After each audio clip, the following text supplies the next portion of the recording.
Welcome back to my shop. I decided to make a second video, this time with a couple of tips and tricks that I have come across over the years. So I wanted to share those with you.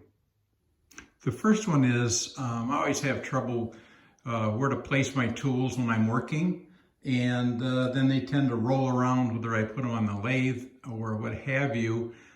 So what I did is I purchased an inexpensive scrub brush and then just sliced it into a couple of lengths, and that way when I lay my tools down, they don't roll around, they stay separated, and they stay much sharper without banging into each other.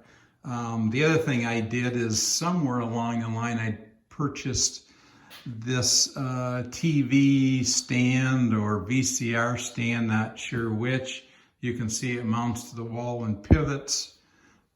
So I have this over my lathe and it works out well for a placement of the tools. And then I put a small magnet bar here on one end for my variety of Allen wrenches that I use. I was always having an issue with how to organize my sandpaper, so I discovered a file box purchased up at one of the local big box stores, and these come in a variety of sizes. And then I just took file folders for the various grits of sandpaper, and then in the front here I keep some of my larger discs as well.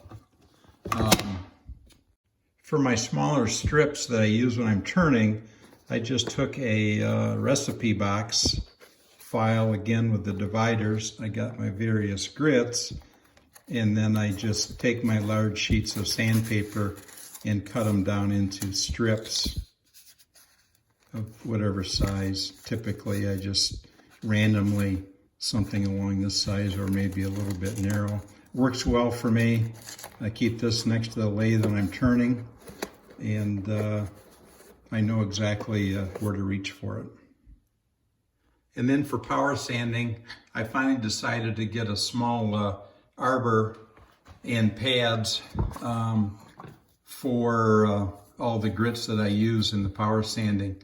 And then I just write the number of the grit on the size of it, keep it here above my lathe. I usually use from 120 up to 800, and just change it. It saves on the Velcro. Much more convenient to grab when you're doing your power sanding and going through the various grits. Hope these give you some ideas and give you an opportunity to expand on them and share it with the rest of us.